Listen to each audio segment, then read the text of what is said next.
Party మొత్తం కూడా మహిళలకి క్షమాపణ చెప్పాలని కూడా డిమాండ్ చేస్తున్నాం. ఈరోజు మీరు చూస్తే చంద్రబాబు నాయుడు, లోకేష్, వాళ్ళ మంత్రులు, ఎమ్మెల్యేలు, పార్టీ నాయకులు ఇంతవరకు మేము డబ్బులు ఇవ్వకుండా ఎలక్షన్ చేశాం. 2029లో కూడా మేము ₹1 కూడా ఎలక్షన్ కి ఖర్చు పెట్టము అని చెప్పి ప్రమాణం చేయగలరా? చేసిన ప్రమాణం మీద నిలబడగలరా? ఎందుకంటే ఈ రాష్ట్రంలో రాజకీయాల్ని డబ్బుమయం చేసిన వ్యక్తి చంద్రబాబు నాయుడు. పక్క పార్టీలో గెలిచిన వాళ్ళని క్యాంపుల పేరుతో డబ్బు కొని తరలించిన వ్యక్తి చంద్రబాబు నాయుడు. ఎవరినైనా కూడా వెన్నుపోటు పొడవటానికి, వాళ్ళని పార్టీ నిర్వీర్యం చేయడానికి ఉపయోగించేది డబ్బే చంద్రబాబు నాయుడు. టీఆర్పీని ఎలా తొక్కేసాడో మనం కళ్ళారా చూసాం. ఈరోజు జనసేన పార్టీని ప్యాకేజీలతో ఎలా తొక్కేస్తున్నాడో కూడా మనం కళ్ళారా చూస్తున్నాం.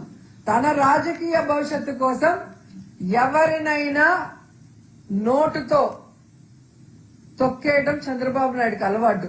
కాబట్టి పచ్చకామర్లోడికి లోకమంతా పచ్చగా ఉంటుందని పాపం అక్కడికి వచ్చిన అమాయకమైన మహిళల్ని మీరు మోసగత్తెలు, మీరు డబ్బులకు అమ్ముడుపోయి ఓట్లేశారు, మీరు డబ్బులు తీసుకున్నారు కాబట్టి ఇప్పుడు మీకు ఏం చేయట్లేదు ఎమ్మెల్యేలు అని చెప్పి సిగ్గు లేకుండా ఒక ముఖ్యమంత్రి స్థాయి వ్యక్తి చెప్పడం అనేది దిగజారుతనమని కూడా ఈ సందర్భంగా తెలియజేస్తున్నా.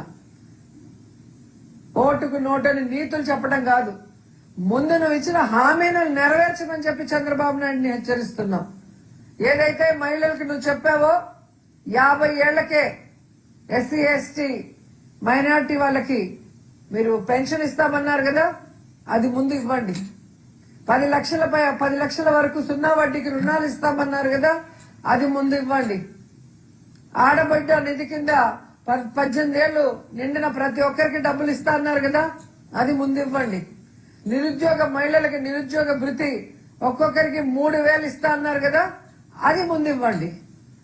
ఆడవాళ్ళ మాన ప్రాణాలని కాపాడడం కోసం తీసుకొచ్చిన దిశా చట్టాన్ని రద్దు చేశారు కదా, దాన్ని పునరుద్ధరించండి. అది వదిలేసి మహిళలకు చేయాల్సినవన్నీ కూడా పక్కన పెట్టేసి ఈరోజు 1 సెంటు భూమి ఒక మహిళకి ఇవ్వలేదు.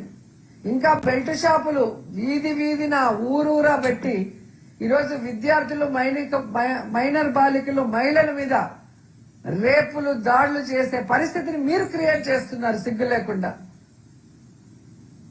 ప్రభుత్వంలో తక్కువ టైంలో ఎక్కడో ఊరికి దూరంగా ఉన్న షాపుల్ని మళ్లీ ప్రైవేట్ వాళ్ళ పరం చేసి ఇప్పటి ముప్పటిగా ఎక్కడ పడితే అక్కడ బెల్ట్ షాపులు పెట్టి ఈరోజు చిన్న 5 ఏళ్ల 6 ఏళ్ల పిల్లల్ని కూడా రేప్ చేసి ముక్కలు చేసేసి పూర్తి చేస్తున్నారు. అంటే దానికి కారణం ఈ మద్యం కాదా?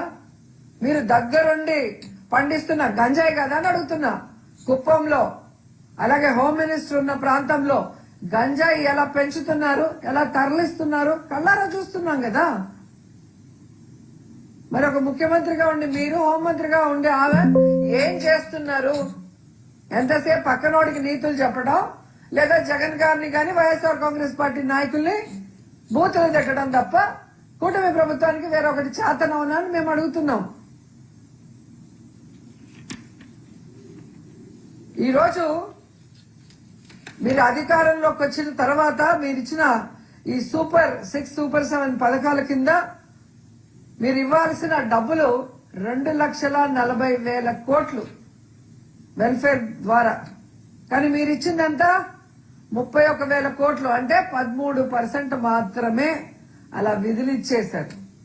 కానీ మీరు మాత్రం ఏ విధంగా ఇసుకలో, మట్టిలో, గ్రావెల్లో, మద్యంలో అమరావతి పేరు చెప్పి రాజధాని పేరు మీద అమరావతిని, అలాగే పోలవరం, అలాగే విద్యుత్ ప్రాజెక్టులు, కాంట్రాక్టులు, ఇలా అన్నిట్లో కూడా దాచుకోవడం.